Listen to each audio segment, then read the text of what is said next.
बिस्मिल्लाहिर्रहमानिर्रहीम। अस्सलाम वालेकुम। मैं हूं राजा तंसर। आज मैं आप लोगों को बताऊंगा कि गेन टैक्स और कैपिटल गेन टैक्स में डिफरेंस क्या है, कौन सा टैक्स आप लोगों पे लागू होता है, कौन सा टैक्स जो है वो आपने बिल्कुल नहीं देना, किन चीज़ों का आपने खास ख्याल रखना है और किस तरह ये जो कंसेप्ट है ये आपको आने वाले वक्त में या अभी अगर आप इरादा रखते हैं कोई भी चीज़ खरीदने का, कोई भी एसेट लाइक गाड़ी, मकान, प्लाट, प्रॉपर्टी, कुछ भी आप खरीदने का इरादा रखते हैं तो किस तरीके से ये जो कंसेप्ट है कैपिटल गेन टैक्स और गेन टैक्स का ये आप लोगों को पता होना चाहिए और कैसे ये आपने यूज करना है अपनी लाइफ में और कैसे आपने रिटर्न में इसका जिक्र करना है। सबसे पहले मैं आप लोगों को बताऊं कि मैंने एक वीडियो अपलोड की रिसेंटली कैपिटल गेन टैक्स के हवाले से, जिसमें मैंने बताया कि किस तरीके से आपका टैक्स लॉयर, टैक्स कंसल्टेंट एक स्मार्ट मूव लेके आप लोगों को काफी हद तक जो है वो सेव लेके चल सकता है और आप लोगों को बहुत ज्यादा बेनिफिट लेके दे सकता है। और किस तरीके से अगर आप ये स्मार्ट मूव लेते हैं तो आप अपनी वाइट मनी कंसिडर करते हैं और वो कैसे करते हैं वो ट्रिक भी बताऊंगा, वो तरीकाकार भी बताऊंगा। कि मैंने आपको बताया कि किस तरह से अगर आपको ये कंसेप्ट कैपिटल गेन टैक्स का पता होगा और आप इसको यूज करके किस तरह से बेनिफिट ले सकते हैं, वो तमाम तर मालूमात जो मैंने रिसेंटली वीडियो में शेयर की, आप उस वीडियो को लाजमी देखिएगा। इंशाल्लाह वो बहुत ज़्यादा आपके लिए बेनिफिशियल साबित होगी। आपके आने वाले वक्त में जब भी आप कोई चीज़ लेंगे तो आपने उस तरीकाकार को लाजमी देखना है और वो तरीकाकार आपने अपनाना है अपनी रिटर्न में। अब बात कर लेते हैं कि इन दोनों में डिफरेंस क्या है, लोग इसमें कंफ्यूज क्यों हो रहे हैं। लोग कैपिटल गेन टैक्स को गेन टैक्स समझ रहे हैं, जो एडवांस टैक्स आप लोगों को लगता है 236C का जब आप प्रॉपर्टी सेल करते हैं। सबसे पहले इनके डिफरेंस की बात करें तो सेक्शन 37 डील करता है कैपिटल गेन टैक्स को, सेक्शन 236C डील करता है आपके जो गेन टैक्स है 236C जो सेलर को लगता है जब वो प्रॉपर्टी सेल करता है, जब मकान, प्लाट, अपार्टमेंट या कोई भी चीज़ वो सेल करता है तो तब जो उसको टैक्स लगता है वो लगता है उसको 236C के तहत, वो है गेन टैक्स।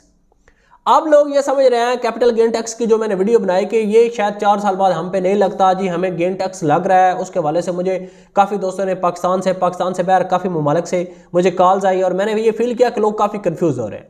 आज इस वीडियो के बाद इंशाल्लाह आपकी ये कन्फ्यूजन जो है कैपिटल गेन टैक्स और गेन टैक्स का जो मिक्सअप आप लोग कर रहे हैं ये इंशाल्लाह कन्फ्यूजन आपकी खत्म हो जाएगी।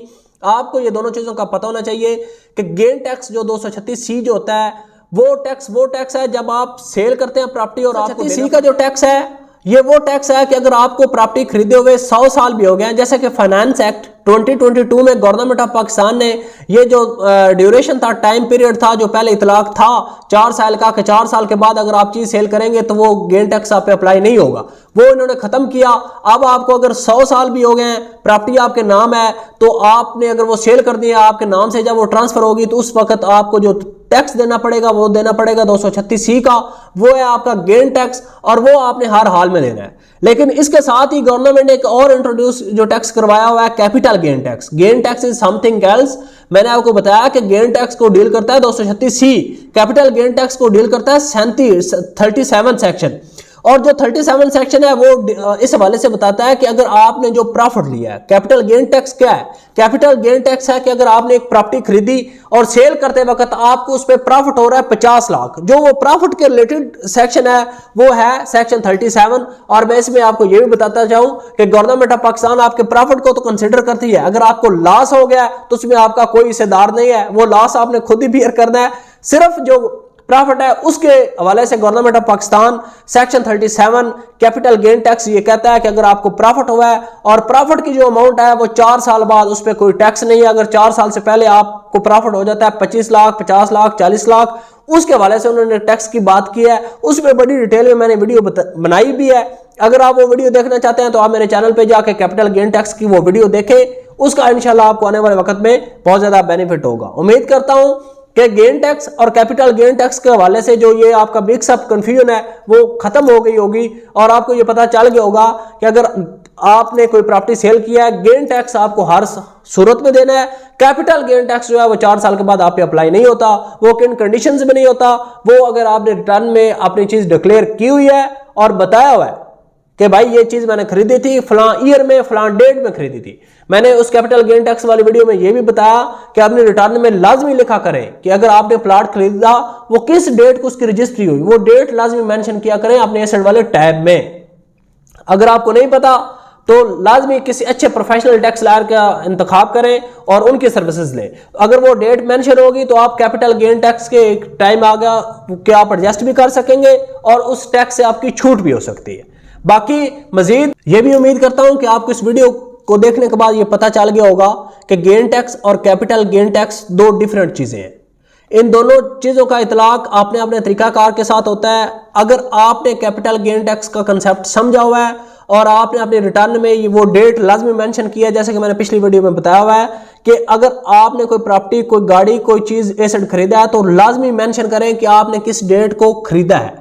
ठीक है, अगर वो आपके रिटर्न में डिक्लेयर होगी तो तभी आप कैपिटल गेन टैक्स से छुटकारा हासिल कर सकते हैं। और कैपिटल गेन टैक्स की मद में आप अपने लाखों रुपए जो है, लाखों रुपए जो प्रॉफिट होता है वो आपका वाइट मनी होता जाएगा अगर आपने ऑलरेडी रिटर्न में ये चीज डिक्लेयर की है। अगर आपने डिक्लेयर ही नहीं की, आपको पता ही नहीं है कि कैपिटल गेन टैक्स क्या है या इस कंसेप्ट के नहीं पता, तो आप ऐसे ही समझते रहेंगे और फिर जब आपकी ट्रांजैक्शन लाखों रुपए की आपके बैंक में होगी तो फिर एफबीआर की तरफ से आपको नोटिस होगा या आपसे पूछ पकड़ होगी कि भाई ये पैसा कहां से आया।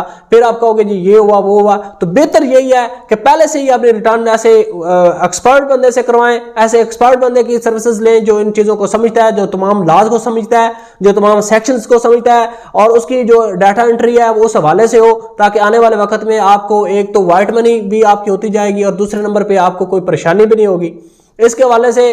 और वैसे भी मजीद आपको एफबीआर के रिलेटेड, एससीसीपी के रिलेटेड तमाम तार इंफॉर्मेशन जो है वो हमारे प्लेटफॉर्म से मिल सकती है। इसके अलावा मजीद कोई भी रहनुमाई आपको चाहिए, कोई मशवरा आप करना चाह रहे हैं, आप किसी भी वक्त मुझे रब्ता कर सकते हैं।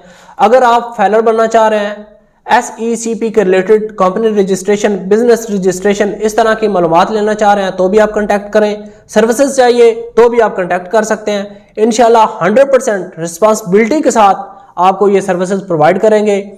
Thank you so much. अपना ख्याल रखें। अल्लाह हाफिज़।